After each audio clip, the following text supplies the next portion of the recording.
Uma coisa interessante que nós encontramos no Antigo Testamento é toda essa literatura bíblica, né, 39 livros, em que Deus ele procurou se revelar à humanidade. Diferentemente dos deuses, que eram deuses caprichosos das nações, em que eram deuses invenções humanas, coisas inúteis, coisas sem pé, sem cabeça, e o homem ainda se deleitava, se entregava. Tinha deuses que os pais eram obrigados a sacrificar os seus bebezinhos, né? Como se fosse a M, o Yuki, né? Lá do César também. Imagine um pai pegando o seu filho e jogando uma carranca com uma boca enorme, com fogo, e o pai jogando ali e esperando bênçãos do Deus que ele acreditava. E isso era uma imposição, né? Era uma coisa assim violenta. E esses homens, a humanidade desfrutou de religiosidades e invenções humanas. Então Deus, querendo trazer o homem de volta como se fosse um boiadeiro com laços de amor, ele então vai se revelar a esse homem. Ele, já de Moisés, Deus então começa a trabalhar com Moisés para que Moisés deixasse escritos, né, revelado a quem Deus é. Não foi Moisés não descobriu quem é Deus que veio a Moisés e passa a se revelar, porque a cabeça do homem foi tão prejudicada, tão destruída no conhecimento que ele tinha de Deus. Então Deus começa a restaurar isso, e a luta de Moisés, a luta do povo em aceitar essa revelação, como Deus é e quem Ele é. O povo estava tão misturado com aquelas divindades, e Deus lá no Egito fez aquelas pragas para mostrar para o povo: olha, eu sou o Deus único, e não essas invenções demoníacas que existem por aí. Então Deus escreveu o Espírito Santo inspirou homens diferentes, boiadeiro, caipirão, sacerdotes, pessoas da política, várias pessoas Deus escolheu para escrever esses 39 livros do Antigo Testamento. A questão é que de toda a Bíblia nós temos a literatura poética. Isto é o estilo literário poético. Nós temos o histórico, o poético, o profético, no Novo Testamento históricos também, a questão de epístolas, de cartas, e também o livro de Apocalipse, que é profecia, estilo poético. Mas em toda a Bíblia, 33% da Bíblia é material poético. Aí você fala: pois se Deus quer se revelar, Ele tem que usar mais a razão, a lógica, escritos históricos. Mas 33% do conteúdo da Bíblia é livro poético, é poesia. Por que será? Qual o efeito da poesia no nosso coração? Você lê livros históricos, é como um jornal. Você lê, o fato está ali. Se o jornal é confiável, você pode olhar que esse é o fato, é isso daí, é a verdade.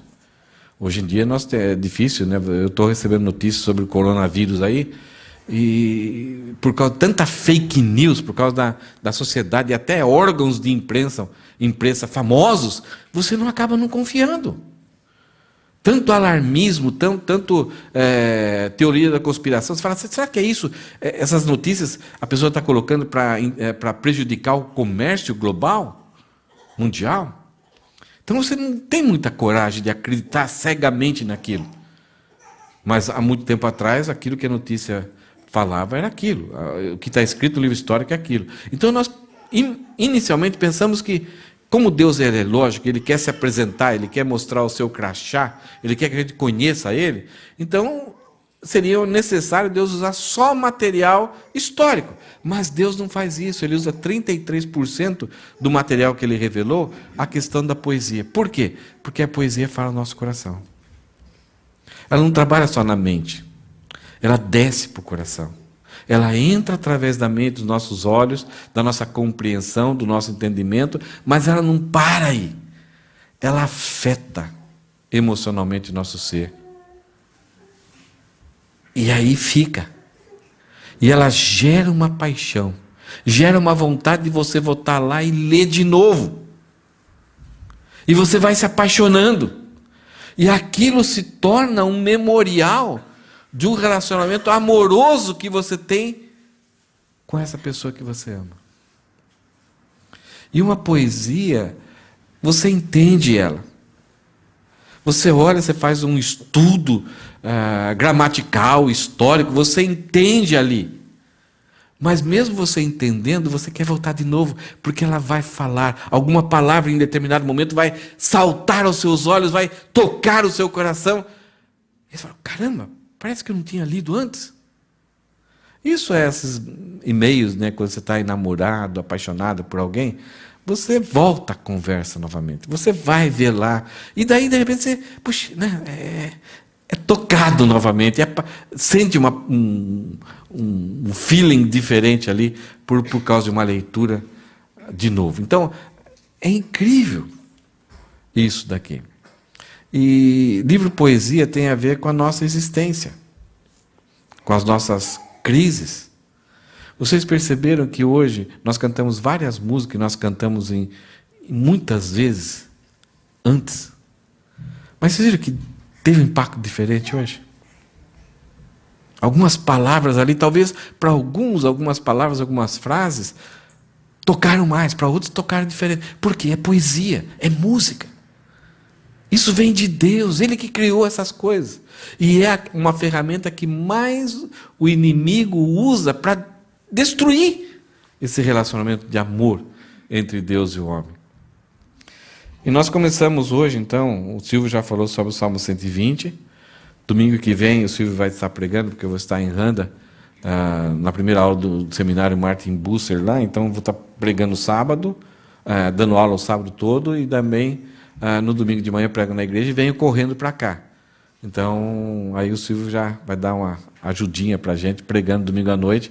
Ele já pregou o Salmo 120, ele vai pregar o Salmo 121 domingo que vem. E eu vou pregar hoje o Salmo 122. Então, mas eles não têm muita sequência. Tem uma sequência, tem uma ligação aqui, mas não tem uma sequência lógica que um depende do outro. Ele inicia o tema e encerra o tema. Ok. Vamos para aqui alguns detalhes sobre o que é esses salmos dos peregrinos, ou salmos de romagem, de romaria, ou cânticos dos degraus. Então, se você vê em algum lugar, esses são salmos dos peregrinos, é a mesma coisa dos salmos de romagem, é a mesma coisa do cântico dos degraus. Agora, cântico dos degraus, ninguém sabe por que teve esse título. Alguns acham que entre o pátio das mulheres até o pátio que os homens frequentavam, havia 15 degraus. E nas festas depois, ao longo da história, quando o povo estava ali durante aquela semana de festividade, de cantoria, havia 4.000 músicos, 400 maestros. Então o negócio era brincadeira, era bonito demais. E esses levitas, eles ficavam nesses 15 degraus, cantando esses salmos aqui. E esses salmos também eram os salmos dos peregrinos, que eles cantavam durante essa história, essa trajetória até ir para Jerusalém. Então é o Salmo 120 até o 134, 15 salmos, que foram colocados para nós, então preservados para nós. Davi escreveu 4 deles, Salomão escreveu o Salmo 127, que fala sobre família, e aí nós temos salmos órfãos. O que significa salmo órfão? Não tem pai nem mãe. Ninguém sabe. Sabe se foi Esdras, se foi até Moisés. Sei que Esdras, quando compilou todos os salmos, ele agrupou, né? Esdras coloca os salmos em 5 livros. Cada livro, você faz uma separação, umas divisões dos salmos. Então, cada livro, o primeiro livro relaciona-se ao livro, tem mais o tema assim, da criação de Deus soberano, criando o universo. Então, a relação a respeito do livro de Gênesis, depois Êxodo, Levíticos, Números e Deuteronômio. Deuteronômio valoriza muito a palavra de Deus. Então, esses salmos aqui estão dentro desse bloco de Deuteronômio, valorizando então a palavra e o amor que o homem deve ter por Deus. O segredo de Deuteronômio é que você quer obedecer, quer honrar a Deus, então não fica lá alistando os cacunins. Eu fiz isso, agora eu fiz isso, eu fiz aquilo. Não fica apavorado com isso. Ame a Deus. Ame a Deus sobre todas as coisas, ame sobre tudo e faça o que você quiser. Essa foi uma frase, acho que de Agostinho. Ele falou assim, ame a Deus sobre tudo e faça o que você quiser. Eu assustei a primeira vez que eu vi essa frase. Ele está mandando a gente fazer o que a gente quer? Porque se você amar a Deus sobre todas as coisas, Tudo que você vai querer é fazer o que Deus quer. Então vai ser fácil. Você não vai ficar preocupado. Será que isso dá vontade de Deus? Será que não? Será que isso agrada a Deus? Será que não? Quando você ama, contra o amor não há lei. É um fluir de interesse e aí fica fácil você resistir a algumas inclinações, porque você sabe que não. É a mesma coisa quando um rapaz e uma moça estão interessados e chega naquele nível de paixão estratosférica. Você não fica preocupado. Será que ela vai gostar? Será que não? O que você fizer sempre vai ser agradável. Depois do casamento aí complica um pouco, mas tudo bem. Vamos ver um pouquinho sobre os salmos, assim, rapidinho, né? O Silvio já falou sobre os ataques dos caluniadores. Como que a nossa vida a gente vai encontrar pessoas dentro da família, dentro do lar, dentro da vizinhança, até da nação, com os inimigos. Essa questão da calúnia. Muitas vezes a calúnia é muito mais perigosa, muito mais violenta e causa mais dano do que até uma batalha de espada. E uma batalha de espada, num jogo de futebol, você pode quebrar o pau lá e se discute e tudo, mas aí você pede perdão, tudo já se torna amigos. Mas muitas vezes a calúnia, ela provoca, ela destrói o caráter de outra pessoa, que contamina de um jeito que muitas vezes não tem volta mais. Então nós temos aí o Salmo 21, que o Silvio vai pregar também, Deus é o fiel guarda dos homens. Hoje nós vamos pregar sobre a oração pela paz de Israel, e os outros salmos, e aí tem a outra sequência que termina lá.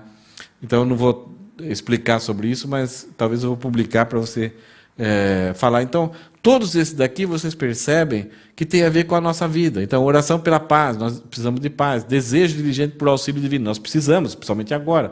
Deus é o nosso protetor e libertador, a fé inabalável. Como difícil manter essa fé que resiste a tudo, né? Um adolescente, ele pode ter uma fé violenta, ele entra na faculdade, é complicado. Vem aqueles professores e dão aqueles argumentos assim fantásticos. Como que é? Eu pensei que não era assim, né? O consolo para os que choram, acho que ninguém tem problema com isso, né? Todo bem procede de Deus, algumas vezes a gente pensa que não. Temor de Deus e felicidade no lar. Recordações e libertações, né? Então, a lembrança de que Deus libertou o povo, clamando ao Senhor em meio às aflições, descansando em Deus, recordando promessas antigas. Esse é o melhor exercício que nós temos para fazer para enfrentar a nossa peregrinação aqui na Terra. A excelência da união fraternal, como isso é importante termos essa união fraternal. E convocação ao culto. Então, Deus é o centro da nossa adoração. Qual é o propósito de todos esses salmos? É instruir o crente a buscar e confiar no Senhor em todas essas circunstâncias, essas dificuldades, independente de qualquer coisa. Então, esses salmos vão nos ajudar a tornar a nossa fé mais inabalável, mais forte, perceber a diferença que é confiar em Deus sobre todas as coisas, firmar os nossos pés sobre a rocha. E quando o vento de doutrina, o vento de circunstâncias desfavoráveis, nós podemos até balançar um pouco, mas a gente não é envergonhado, não foge, não fica assustado. E ainda mantemos essa confiança, esses pés grudados ali na rocha com o super bonder. 3 vezes ao ano, a nação de Israel é como se fosse uma linguiça, né? Aqui tem o mar Mediterrâneo, e aqui no litoral a nação de Israel é uma linguiça. Ela está perto da Jordânia, o mar da Galileia em cima, ele atravessa a Palestina inteirinha, e o Mar Morto está aqui embaixo. Jerusalém está mais embaixo, quase no final. Mas a nação de Israel ela foi dividida em grandes 12 fazendas. Então, cada tribo da nação de Israel ocupava uma dessas fazendas, tinha o seu estilo próprio. A linguagem era quase a mesma, mas eles tinham o jeitão deles, seguiam todos os mesmos padrões da lei, mas eles tinham essa liberdade para viver de acordo com o que eles achavam, e cada família tinha a liberdade de viver naquelas circunstâncias lá. Das 12 tribos de Jacó, uma tribo não teve terra, que foi a tribo de Levi, que deveria estar em Jerusalém, cuidando do sacrifício, dos rituais, e ao mesmo tempo os levitas eram espalhados dentro da Palestina para fortalecer as famílias, para que os pais pudessem transmitir a fé de geração em geração. E o trabalho principal deles era lá em Jerusalém, principalmente nas festas, incentivar o povo a manter essa fé, a ir lá para Jerusalém e festejar. Durante o ano Jerusalém tinha 7 festas. 3 festas duravam uma semana, as outras duravam alguns dias, era meio rapidinho. A obrigação, não importava onde você morava, é de ir nessas 3 grandes festas. Você tem que se preparar, ir lá e estar lá com toda a nação de Israel. Então, cada festa tinha as suas exigências. A primeira festa acontecia na época de março, uma região fria, uma época fria, que era a Páscoa. A lembrança de que Deus resgatou o povo, Deus formou o povo, então era lembrar o início da nação de Israel lá no Egito. Onde Deus abriu o Mar Vermelho, onde Deus destruiu o Egito, eles saíram ricos demais. Então, toda a caminhada até a Terra Prometida. Então, é a Páscoa, depois vem a segunda festa, a festa dos pães asmos, das primícias, e daí tem uma festa principal, que era 50 dias depois da colheita. Eles tinham que ir para Jerusalém, entregar um dízimo da sua colheita, e agradecer, e festejar, e celebrar, e se agradar com Deus, e fazer uma semana de danças, de brincadeiras, estando ali celebrando a colheita que Deus deu para eles. Depois da festa do Pentecostes, há mais 2 festas pequenas, o festa das trombetas, o dia da expiação, de Yom Kippur, onde eles lembravam do perdão. Então, nessa época, era uma época que muitos judeus não gostavam, porque toda dívida que alguém tinha com ele, nesse dia ele tem que perdoar. É a época que Deus perdoou o povo, Deus cobriu o pecado do povo, e dessa mesma forma eles deviam fazer. Então, uma pessoa se endividava com você usava a sua terra, mas no dia da expiação, então você devolvia a terra. Então, para que, de repente, pessoas não fossem senhores feudais, então, com empréstimo, com muito juro e tal, adquirisse grandes propriedades e se tornasse o único senhor da terra, e centralizasse toda a riqueza. Então, a pessoa pagava você usando a terra da pessoa, o animal da pessoa, mas no dia de expiação, então, você tinha que devolver. Então, alguns judeus não gostavam disso, mas era obrigação. E daí veio a festa dos tabernáculos, lá por setembro, outubro. Então, é uma festa muito alegre, é um clima muito gostoso. Além de Jerusalém, é o nosso outono. Então, eles faziam barraquinhas, dormiam fora de casa. Até quem morava em Jerusalém dormia fora, ia lá, fazia 6 pauzinhos assim, pendurar alguns ramos. E aí os crianças, e ricos e pobres, tudo na mesma condição. E a ideia é, durante a noite, olhar para o céu e lembrar o quê? Que Deus esteve com eles no deserto.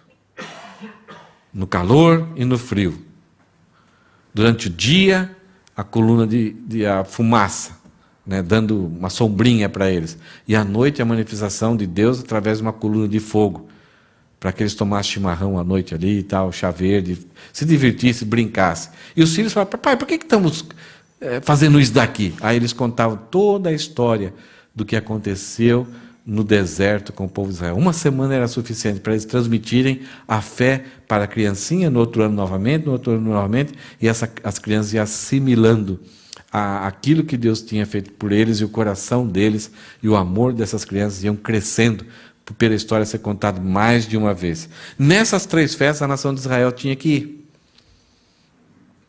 E aonde estivesse, eles preparariam a sua trouxinha, a sua comida, o material que era necessário para usar na festa, algumas coisas Jerusalém providenciava, então não era necessário, então tanto sacerdotes e levitas já deixaram tudo preparadinho para eles exercerem a festa. O Japão é uma comunidade, uma sociedade oriental, então gosta de festa. Então tem algumas coisas que talvez a gente possa até usar como que é as festas aqui, e isso acontecia na nação de Israel. Mas tem um problema. Se eles tinham que ir para Jerusalém, se eles criavam animais, se eles tinham casas, se eles tinham bens, e aí? Como que fica? Se ao redor deles, e até muitas vezes dentro da nação de Israel, tinham pessoas que a nação de Israel conquistou a Palestina, mas ainda dentro, no meio, em alguns lugares, permaneceram os povos que não pertenciam à nação de Israel, que estavam ali. Alguns, né, domesticados, outros sempre começando a criar problemas. E ao redor, então, um pessoal feroz, procurando sempre situações, aberturas, e invejando, e querendo, de repente, se unir para tomar de novo aquilo que era da nação de Israel. E como assim? Durante 3 vezes no ano, vou sair, fazer uma caminhada, talvez vários dias antes da festa, ir lá e depois chegar, era quase 3 semanas, ou no total umas 2 semanas, no mínimo. Depende de onde a pessoa estava. Ficar ausente da minha propriedade? Eu não. Esse negócio Deus vai entender que eu não posso abandonar os meus bens aqui. E se o ladrão vem? E os animais? Se acontece um lobo vem aqui e destrói ele, como que eu faço? Não, Deus vai entender. É interessante. Olha só o texto que Deus coloca. Antes do pessoal pensar, Deus já colocou.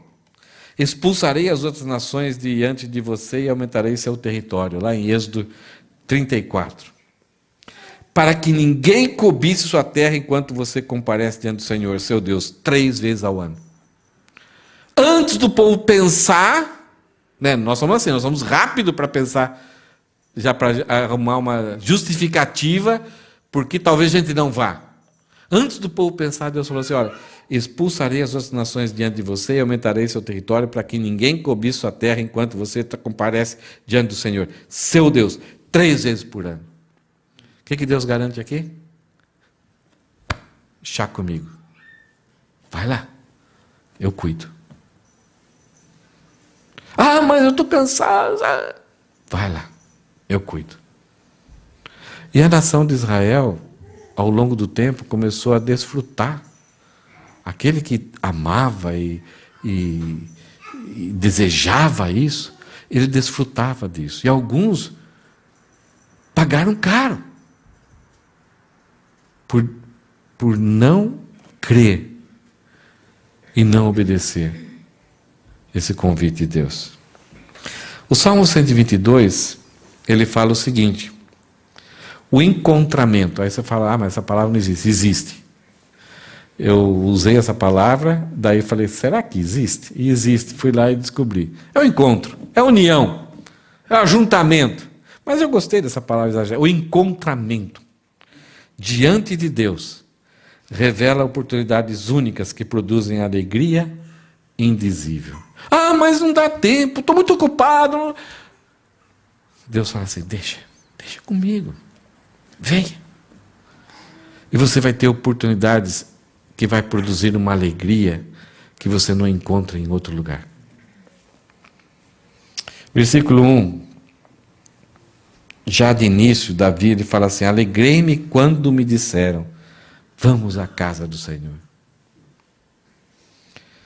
Davi, então, ele fala que os peregrinos vão sair das suas casas, vão fazer a trouxinha, vão se preparar, e aí um vizinho começa, eles vão em caravanas, e um vizinho passa, tá pronto, vamos lá, vem aqui junto, e juntava, as crianças se juntavam, e aquela farra, aquela alegria, e então quando fala, vamos lá, vamos à casa do Senhor, vamos lá, eles começavam a cantar.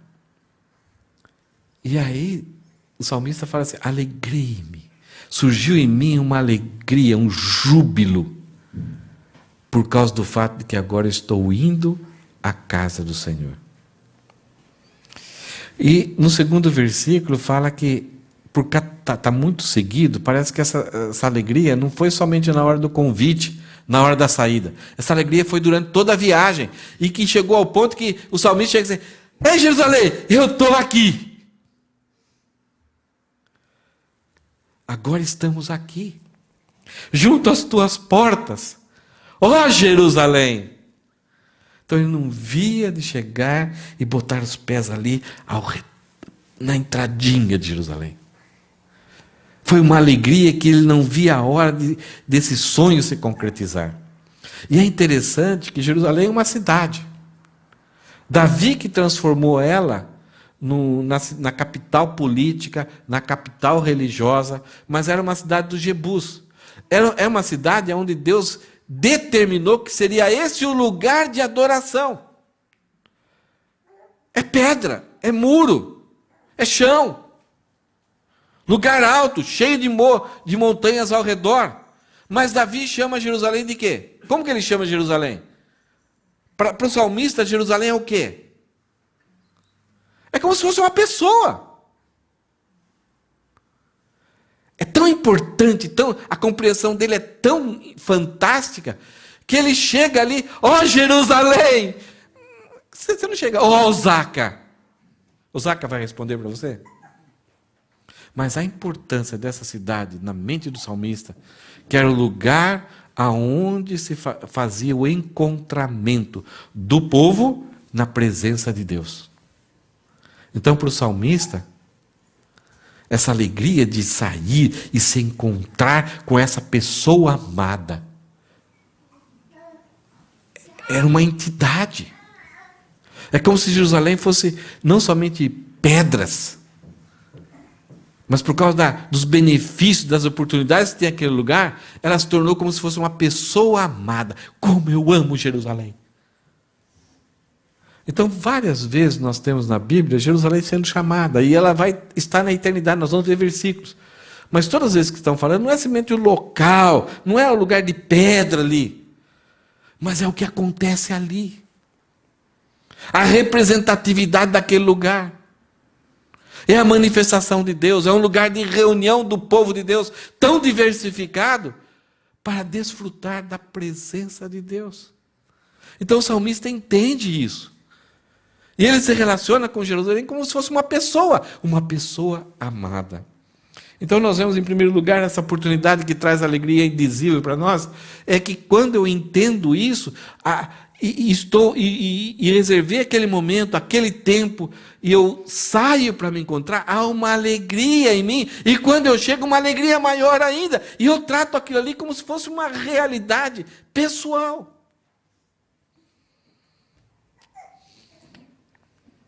Situações aqui no Antigo Testamento que a gente vai ver nesses salmos, elas não acontecem mais. Mas elas trazem analogias para nós como igreja.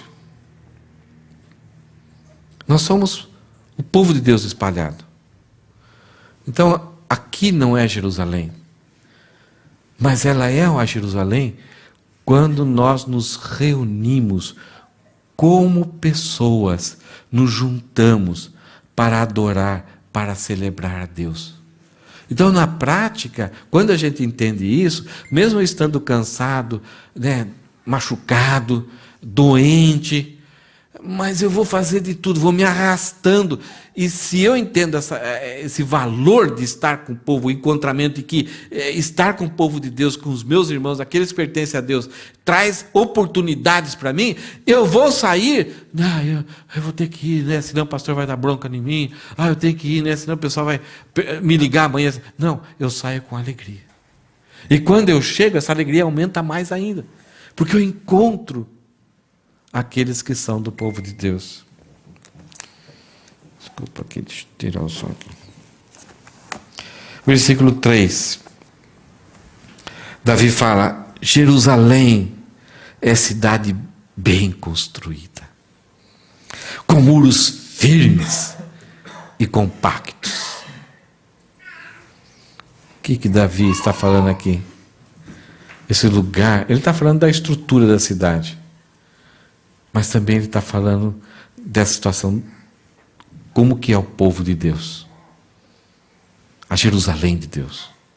A cidade era uma cidade bem construída, nas montanhas, nos morros, com montes do lado. Então ele fala, e esse lugar de montanha, Jerusalém tinha pouco espaço. Ela era protegida, um lugar alto, com muros, com algumas portas de entrada. Então dava aquela sensação de, eu estou entrando, estou chegando. Então ele fala, eu estou aqui.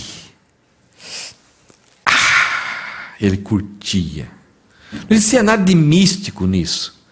mas era um sentimento espiritual que ele tinha, que ali era a manifestação de Deus. Ele fala: Jerusalém é cidade bem construída, bem forte, com muros firmes e compactos. O fato de ser uma cidade construída nas montanhas, não em vales, que tem espaço para tudo quanto é lado, as construções são muito pertinho um do outro. Então você esbarra um no outro todo dia, dando a ideia de causar uma unidade, uma intimidade entre as pessoas que estão naquele lugar, com o objetivo de adorar a Deus. Isso é uma coisa tão fantástica, mas complicada. Porque é muito gostoso dar aquele abraço, estar junto com as pessoas, mas algumas vezes ferro com ferro se afia. É o esmeril. Eu não consigo, depois de um tempo, eu não consigo esconder, talvez, aquela fachada que eu mostrar às pessoas. As pessoas começam a me ver por inteiro. E nas reações eu vou me revelando quem eu sou. Isso é bênção. Por isso que Deus escolheu Jerusalém, para todo mundo estar bem pertinho. E aí um proteger, um cuidar um do outro, aceitar e trabalhar na vida do outro, ser trabalhado. Então, quando o salmista fala isso, ele está mostrando essa ideia da unidade, da fraternidade, e que nós temos segurança por sermos povo de Deus, por sermos desta Jerusalém. Ela nos protege. Tem muros firmes e compactos, bem compactados. Não há brecha para alguém entrar e estragar a nossa unidade e a nossa fraternidade. No versículo 4, o salmista fala que todas as tribos de Israel, o povo do Senhor, sobem para cá. Vem para dar graças ao nome do Senhor, conforme a lei requer. É interessante que quando Deus chegou para Moisés, no capítulo 12, Deus falou assim: vocês não adorarão em outro lugar, a não ser o lugar que eu determinar. Vocês não adorarão do jeito que vocês querem. Deus estipulou várias coisas. Vocês não trarão fogo, Eli falou isso no louvor, fogo estranho, somente pegarão fogo lá do altar para acender outras coisas. Não é do jeito que você... mas nós podemos fazer desse jeito, seria muito legal, o povo vai gostar. Não. Então Deus estabeleceu a forma de louvor, a forma de adorar, o que deveria acontecer ali, como seriam os sacrifícios, quem ofereceria o sacrifício, como seria as... Deus estipulou tudo. Deus não abriu. Pessoal, vamos fazer uma reunião hoje. O que vocês acham? Como que vocês acham que vocês poderiam me adorar? Deus não trocou ideia com o povo. No culto do Senhor, nós não temos liberdade para inventar coisas que não contém nos princípios bíblicos de adoração a Deus. Mas vamos falar sobre isso, vamos falar sobre aquilo. Não. Não temos esse direito. É fogo estranho. É algo que não pertence à presença do povo de Deus. Então é muito sério. As músicas que devemos cantar devem passar por um crivo bíblico. As mensagens que temos que pregar, elas têm que ser cristocêntricas. Eu não posso transmitir uma mensagem que deixa a pessoa feliz se não for através da expiação de Jesus Cristo. É muito sério. E Deus não deu oportunidade para a nação de Israel. Naquela época, Deus centralizou o culto num lugar. Por quê? Por causa que todas as nações tinham deuses demais. Tinha o Deus desse riozinho daqui, Deus daquela prainha ali, Deus daquela pedra ali, Deus daquela montanha, Deus daquela árvore. Era divindade para tudo quanto é lado. E Deus falou assim: eu sou o único Senhor, então vocês vão adorar aqui, neste lugar. Eles não poderiam adorar a Deus em outro lugar. Era ensinado os filhos, mas a adoração que envolvia sacrifício, que envolvia todos os rituais que eram estabelecidos por Moisés, não poderiam ser feitos em outro lugar, a não ser ali. Com Cristo isso mudou um pouco. Agora a luta do Evangelho é mostrar que Deus não está retido em templos feitos por mãos humanas. Ele é o Senhor de toda a terra. Mas para a nação de Israel eles tinham que entender que só existia um único Senhor. Hoje não. Hoje a nossa luta é desfazer a ideia de que Deus está aqui e quando a gente faz o sojo aqui e vai embora, a gente tranca Deus aqui. E quando entramos aqui, a gente se torna diferente. Não, a gente tem que ser igual, temendo e honrando a Deus, adorando a Deus em todo quanto é lugar. Mas a reunião de um povo que adora, que presta um culto, tem que ter um lugar. E agora, no Novo Testamento para os gentios, nós como igreja temos a liberdade de escolher o dia, a frequência, o horário. E com os conceitos bíblicos, criarmos um conjunto de ações que refletem o culto verdadeiro a Deus. Uma coisa interessante aqui nesse versículo que fala todas as tribos de Israel, e logo em seguida ele fala o povo do Senhor. O povo do Senhor é formado por todas as tribos. Então o salmista mostra que nós somos de várias famílias. E a beleza aqui no Japão, e quando eu compartilho com pessoas do Brasil, eles falam, como que é a sua igreja? É brasileira? Eu falei, não. Tem os peruanos, tem os bolivianos, tem o filipino, tem japonês. Nós desfrutamos um pouco daquilo que é a nação de Israel. Essa diversidade, essa diferença, as diferenças de idades, capacidade econômica, de bens materiais, solteiros, casados, com filhos, sem filhos. Somos diferentes. Ao entrarmos aqui, nós carregamos várias experiências, várias histórias e várias diferenças. Que algumas vezes são valorizadas, outras vezes são desprezadas por nós. Mas quando entramos aqui, nós somos o quê? O povo de Deus. Somos tribos, talvez com linguagem diferente, com jeitão diferente, com preferências de comida diferente, mas quando entramos somos um. Somos o povo que une para prestar um culto a Deus. É essa a experiência rica que a nação de Israel desfrutava. E cada tribo tinha um pouco o seu jeitão. Tinha a tribo que era uruçai. A tribo de Dan era meio focadona. Mas cada uma, quando se juntava, entendia que bom estar aqui com o povo de Deus. E eles aprendiam um com o outro. E ele fala assim, que Davi fala, todas as tribos de Israel, o povo do Senhor, sobem para cá. Vêm para dar graças ao nome do Senhor, conforme a lei requer. Eles vêm para dar graças, para louvar, para adorar, para bendizer. E é interessante que Davi salienta essa questão, conforme a lei requer. Não conforme a cultura que eles aprenderam dos outros povos. Não conforme a mudança da sociedade que diz assim, olha, agora é melhor fazer desse jeito. Não, é conforme aquilo que Deus tinha estabelecido. Nada mais. E o centro da adoração no Antigo Testamento é Deus é misericordioso, é bondoso e através do derramamento de sangue Ele nos aceita. Era a perspectiva de que um dia Deus ia resolver o nosso problema. E eu, com a minha gratidão pela bondade de Deus, eu trago ofertas para Deus, com meu coração cheio de alegria. Então, eles não davam coisas para Deus comer. Os outros deuses, eles traziam alimentos para os deuses comerem. Aqui eles trazem alimentos para os sacerdotes, levitas se alimentarem, mas para eles se alimentarem, porque Deus não se alimenta. Deus não precisa de nós, mas Ele quer que o seu povo traga e desfrute. É interessante isso. Você está pensando em alguma coisa? Da gente trazer e desfrutar? É difícil ficar magro aqui nessa igreja. Eu vou para os estudos, e eu falo, só água, tá?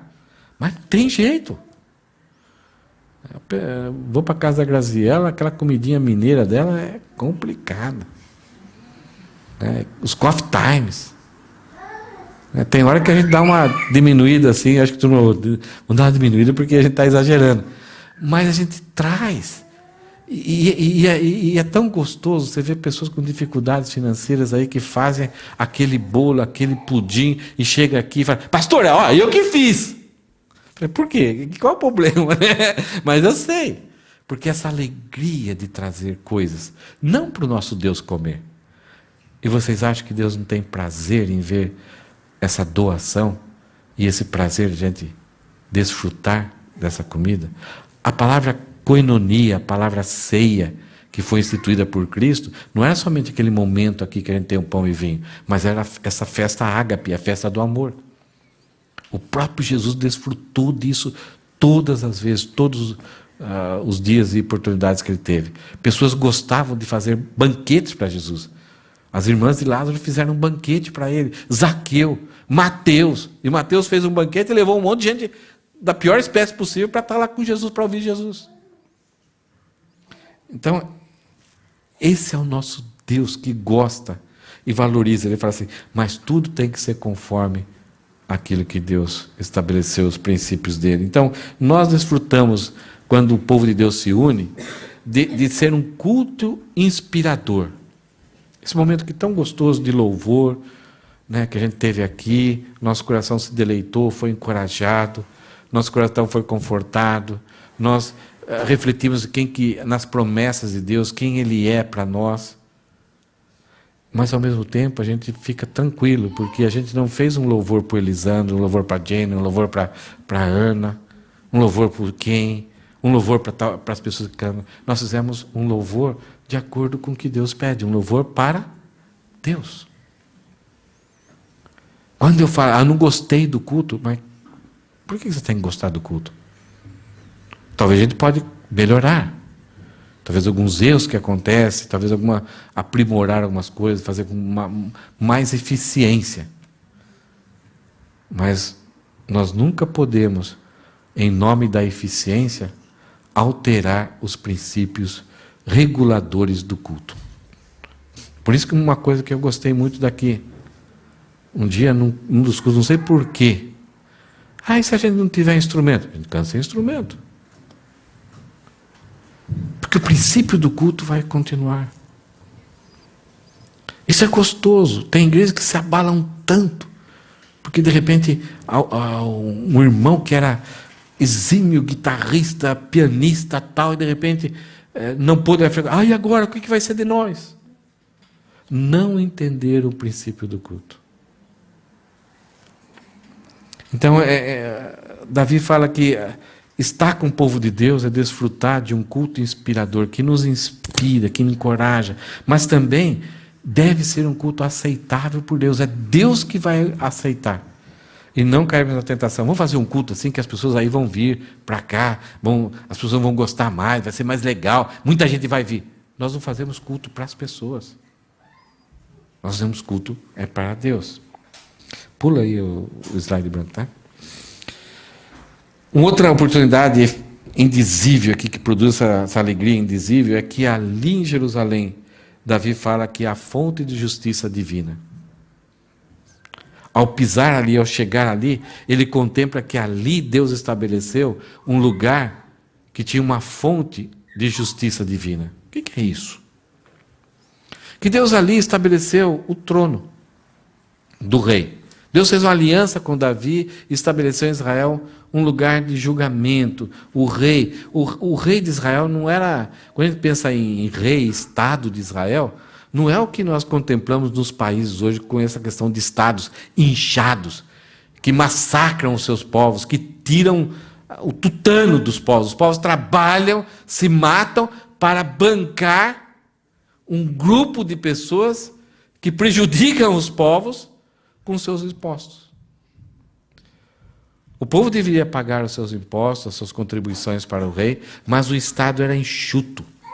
E esse Estado deveria ter uma casa da moeda, um quarto que o rei deveria dar a chave para um ministro desses recursos, que deveria ser um homem fiel, para que quando houvesse uma necessidade extrema no reino, então esses recursos seriam designados.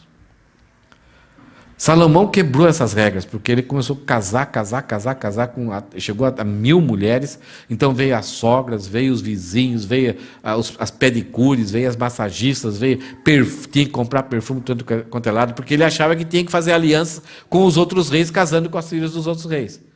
Isso onerou, isso tornou o Estado inchado, com muitos problemas. E o povo não aguentou essa cobrança de impostos. Mas na época de Davi e no início de Salomão, era só aquilo que era necessário.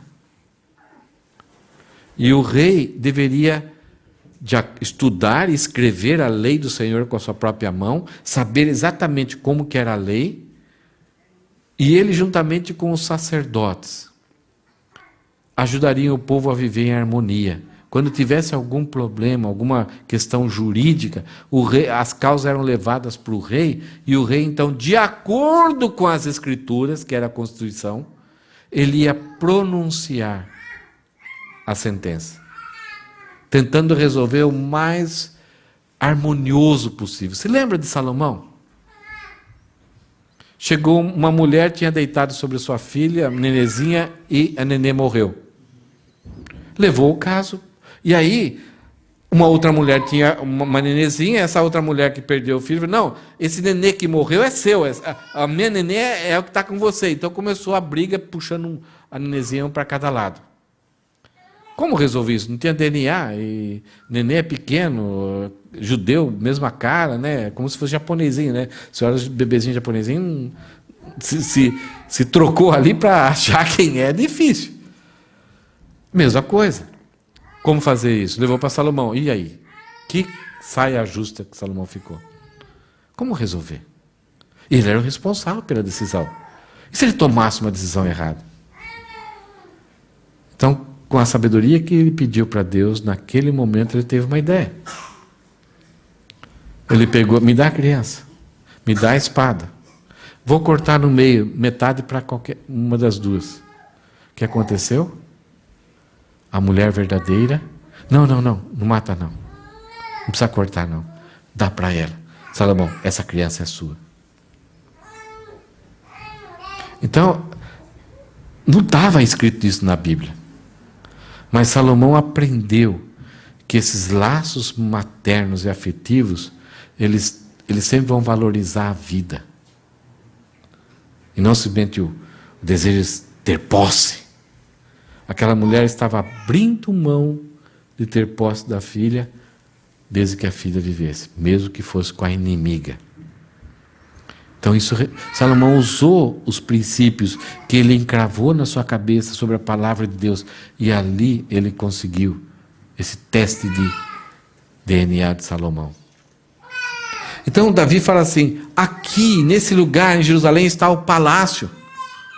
É aonde que flui a justiça. Pessoas que têm problemas na sua terra vêm aqui e aqui encontram a justiça. Agora, se o rei falhasse, que o rei não era perfeito, Davi é um exemplo, ele é o homem segundo o coração de Deus, mas é um exemplo de ser humano. Enquanto ele usou as Escrituras, ele nos abençoou e foi abençoado, mas ele pecou. Então, o fato é que aqui estão os tronos de onde se pronuncia o julgamento, eles são verdadeiros e dignos e glorificam a Deus, enquanto for usadas as Escrituras. Então, nenhum homem é intocável, nenhum pastor é infalível. O que é infalível é as Escrituras. Enquanto qualquer pessoa está fiel às Escrituras, não é que ela é infalível, ela é uma pessoa abençoadora. Mas muitas pessoas vão usar as Escrituras e vão fazer como Satanás. Satanás usou as Escrituras. Então nós temos que ter esse alerta. E hoje, na questão da mídia, que está propagando tantas mensagens aí, e com aquelas musiquinhas de fundo, aquela dinâmica, tudo, nos cativa e a gente abre o coração para acreditar em cada mentira. Então o rei, ele era uma bênção e estava ali como agente de Deus, enquanto ele era fiel às Escrituras. E ele fala assim, aqui estão os tronos da dinastia de Davi. Deus tinha feito uma aliança com Davi. Deus tinha estabelecido que essa linhagem de Davi iria ocupar o trono e seria uma bênção para o povo. Mas em pouco tempo essa linhagem se desviou e acabou criando o cativeiro babilônico. Deus teve que levar o povo para o cativeiro para purificar esse povo. Porque os reis, o coração deles se desviou do Senhor. E o povo seguiu em frente. Então Davi, o salmista fala, aqui em Jerusalém está o mecanismo de Deus. E é interessante que Deus fez uma aliança com Davi. E Deus falou, aqui está o lugar da justiça, a fonte de justiça. E é interessante que no futuro, Jesus vai cumprir os 2 ofícios. Ele vai ter mais um ofício ainda, né, que vai surgir depois dessa época aqui. Ele vai ser tanto o sacerdote, aquele que adora, que sacrifica, que leva a Deus as ofertas para Deus aceitar o homem, mas também ele é fonte de justiça porque ele é o rei. Então Jesus tem o ofício de sacerdote, sumo sacerdote, e ele também tem o ofício de rei, e depois ele vai ter o ofício de profeta. Só Jesus vai ter esses 3 ofícios em si próprio. Davi foi rei, profetizou a respeito de Jesus, mas ele não foi sumo sacerdote. E teve outros reis, mas só Jesus então vai cumprir essas 3 funções. O salmista fala também que ali em Jerusalém, o desejo dele é que houvesse harmonia, e tendo harmonia haveria crescimento. A ideia de Davi é não há crescimento, não há fortalecimento se não houver harmonia. Então Davi fala assim, orem pela paz de Jerusalém, por esse povão que se une aqui, que sejam próximos todos que amam essa cidade. Então, quantos países olham para esse texto aqui e falam, vamos orar por Jerusalém, porque temos uma bênção de Deus em nosso favor. Então, orem pela paz de Jerusalém, sejam prósperos todos que amam essa cidade. A ideia aqui é orar para que Jerusalém não seja perseguida, não seja inimiga de povos, ou que não se levantem inimigos contra Jerusalém. Então, orem sempre, para que Jerusalém não precise se defender, entrar em guerra. E é interessante, todos os dias tem alguém atirando, tentando, desde aquela época, hoje, tentando destruir e mandar um míssil para Jerusalém, por causa dessa promessa de Deus. Versículo 7, que haja paz dentro de seus muros e prosperidades em seus palácios. A oração de Davi é orem para que os inimigos não se levantem. Mas a oração de Davi termina, orem para que haja harmonia dentro. Algumas vezes o povo de Deus não tem inimigos. Os inimigos, até pessoas que não são do povo de Deus, falam muito bem. Nossa, aquele povo é legal. Mas muitas vezes os problemas estão dentro.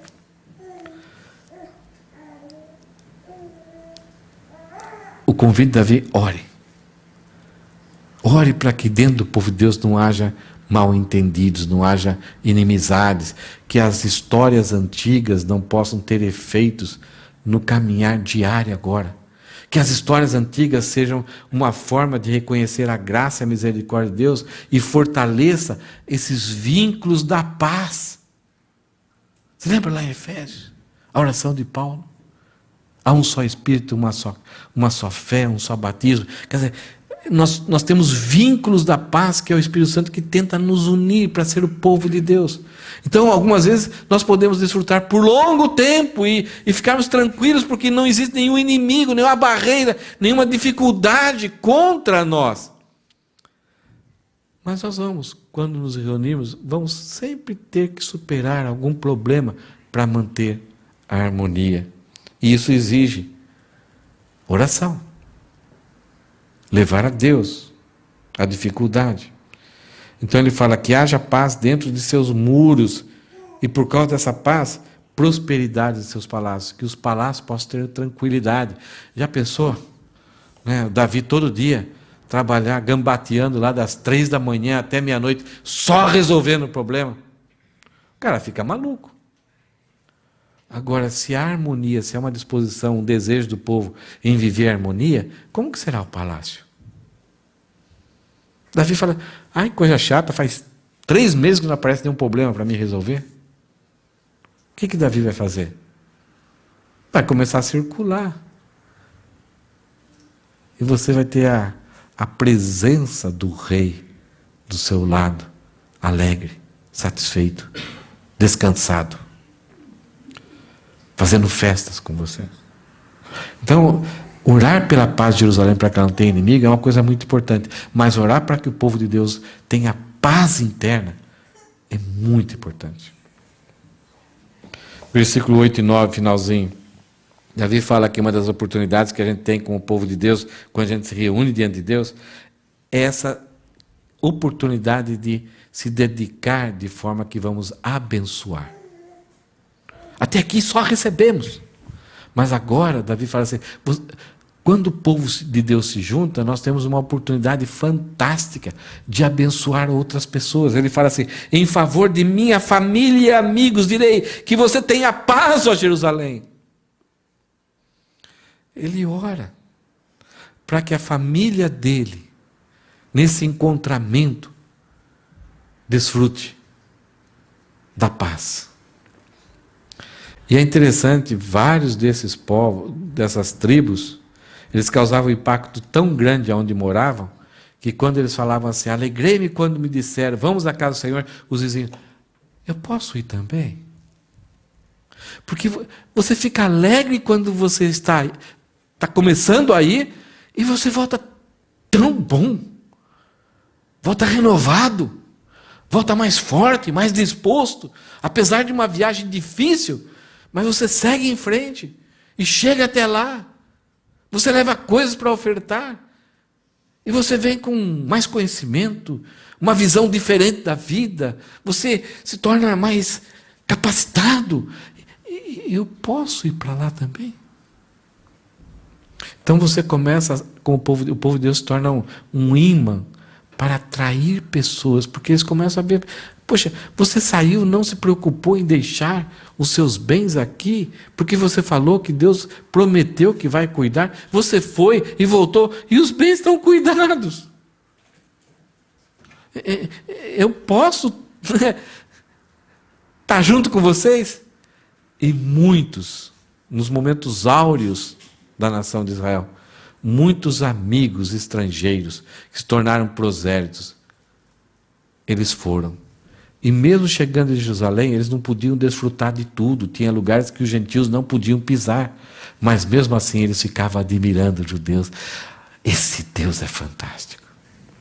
Então o autor desse salmo fala assim, em favor da minha família e amigos, eu direi que você tenha paz, ó Jerusalém, que esse encontramento seja algo legal, seja algo bom. E ele fala assim, em favor da casa do Senhor nosso Deus, buscarei o seu bem. Como? O autor veio orando. E quando a gente ora, a gente pensa sempre, alguém vai fazer isso. Alguém vai fazer isso. Alguém vai suprir. Alguém vai socorrer. Alguém vai ajudar. Mas aqui o salmista, diante de tanta compreensão, de tanta oportunidade, de tanta coisa boa que ele desfrutava, que produzia nele uma alegria assim, descomunhal, ele falava assim, em favor da casa do Senhor, em favor do povo de Deus, nosso Deus, buscarei o seu bem. Naquilo que eu tenho capacidade para ajudar e contribuir, e orar, dar contribuições, com o meu talento, com a minha capacidade, com o meu talento, com o meu tempo e com o meu tesouro, eu vou. Então o salmista aqui somente não fica em palavras, em teoria. Vou orar, eu vou orar. Não, eu vou buscar, eu vou dedicar. Essa é uma das coisas fantásticas, quando uma pessoa chega a esse ponto, de estar tão interessado pelo progresso. A visão dele é a mesma visão de Deus. Que ele entende que ele simplesmente é um instrumento de Deus. Ele se realiza em participar dos planos de Deus. Ele entende que se não for participar daquilo, a vida dele não tem mais propósito. E, terminando na nossa história, vindo para o Novo Testamento, indo lá para Apocalipse, no final de Apocalipse, quando tudo será completado, olha só o que João escreve no Apocalipse 21, 4. eu vi a cidade santa, a nova Jerusalém, que descia do céu da parte de Deus como uma noiva belamente vestida para o seu marido Jesus Cristo. Ouvi uma forte voz que vinha do trono e dizia: vejam, o tabernáculo de Deus está no meio do seu povo. Deus habitará com eles. Que privilégio maior, que alegria maior. E eles serão o meu povo. O próprio Deus, na pessoa de Jesus Cristo, estará fisicamente com eles. Ele lhes enxugará dos olhos toda lágrima. A trajetória da vida, ele tem momentos que é difícil, que vão deixar tatuagem, que vão deixar cicatrizes. Mas ele enxugará dos olhos toda lágrima e não haverá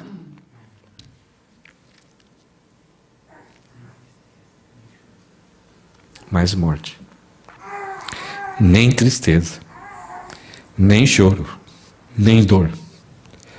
Todas essas coisas, João vendo lá no futuro, ele está olhando no futuro, e lá ele olha para trás, ele fala, todas essas coisas passaram por alguns dias. Não. Passaram para sempre. Uma Jerusalém, uma nova Jerusalém, muito mais fantásticas do que aquela que o salmista se alegra para ir visitar, para encontrar, para vir aquele encontramento do povo de Deus com Deus, se tornando um em carne, um só povo, um só Deus. Em Zacarias 14, versículo 9 e 17, falando desse momento futuro, do milênio, do reinado de Cristo, fala assim: e o Senhor será rei sobre toda a terra. Naquele dia haverá um só Senhor e somente seu nome será adorado. Se alguma nação não quiser ir a Jerusalém para adorar o Senhor dos Exércitos, quer dizer, deixa eu ler corretamente. Se alguma nação não quiser ir a Jerusalém para adorar o Senhor, o Rei, o Senhor dos Exércitos, essa nação não receberá chuva. Se aquela pessoa, se aquele homem, se aquela família, se aquele bairro, se aquela tribo, se aquela nação se tornar indiferente, não, eu não tenho interesse, vou quando quero, para mim não tem valor nenhum, é só canseira, como no livro de Malaquias o povo chegou diante de Deus e falou, é canseira e enfado estar na presença de Deus, se reunir com o povo de Deus. Não terá chuva. Agora, algumas vezes nem quer chuva. Em Belo Horizonte lá teve uma chuva que o povo fala, Senhor, para. Chuva aqui é a ideia daquilo que é necessário, imprescindível para a existência da nação de Israel, um país árido, um país deserto. Então Deus fala assim, vocês não vão ter as oportunidades que vão dar alegria indizível para vocês. Vale a pena trocar? Vale a pena se preocupar? Ah, mas eu estou cansado, talvez não quero, não dou tanto. Se der eu vou, se der eu me envolvo, se der eu me dedico, se der eu oro. Davi fala assim, nós estamos perdendo as maiores oportunidades da vida.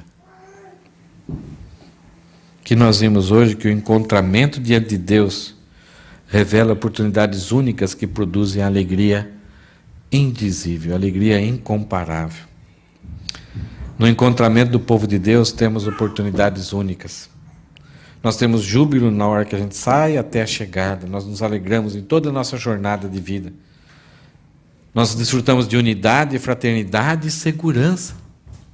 Como é gostoso um ajudar o outro, um proteger o outro, ou quando um está querendo desmorecer, querendo cair, a gente é exortado, a gente é encorajado. Pessoas nos protegem, estar com o povo de Deus, há uma certa proteção. Temos a oportunidade de culto inspirador e um culto que é aceito por Deus. Imagine você estar num lugar, você está cantando, pulando, se alegrando, fazendo rituais, fazendo um monte de coisa, e Deus está irado com aquilo. Porque não tem nada a ver com Jesus, não tem nada a ver com a expiação, não tem nada a ver com a palavra de Deus. É perigoso. E aqui, Deus fala assim, no ajuntamento com o povo de Deus, vocês desfrutam, mesmo que seja o mais simples possível, mesmo que tenha o mínimo de pessoas, vocês desfrutam de algo que Deus aceita. Que Jesus falou, se dois ou três se reunirem em meu nome, ali eu estarei com eles. É um momento aceitável. Então não é o brilhantismo humano que vai fazer se o momento vai ser aceitável ou não. No encontramento do povo de Deus, nós temos fonte de justiça, nós abrimos a palavra de Deus, ali encontramos a verdade, somos corrigidos, somos encorajados, somos exortados. Tem momentos de a gente aceitar a graça, a oportunidade de voltarmos para diante de Deus. A harmonia e crescimento, há um progresso e a dedicação abençoadora. São oportunidades que nós temos de servir a Deus e ao povo de Deus com os nossos tempo, talento e tesouro. O que o encontramento produz em mim? Aqui algumas perguntas. Essa oportunidade de se encontrar com Deus, de estar com o povo de Deus, ela produz em mim um sentimento de alegria? Ou eu, meu Deus do céu, tem que ir, casar. Produz um sentimento de admiração, quando eu chego, olha, o povo de Deus, olha o que Deus está fazendo nas vidas das pessoas, que graça maravilhosa, olha como essa pessoa está crescendo. O povo de Deus causa admiração, a obra de Deus em nossas vidas causa admiração para você. Ou você fala, está metido, está crescendo agora, aprendeu a ler a Bíblia. O encontramento, ele traz em nós desejos em prol da casa de Deus, em orar um pelos outros, para que as pessoas sejam protegidas, sejam socorridas, sejam ajudadas. O encontramento produz em mim desejo em prol da casa de Deus, do povo de Deus, da família de Deus.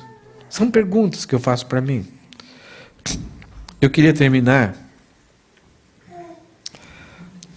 com isso daqui.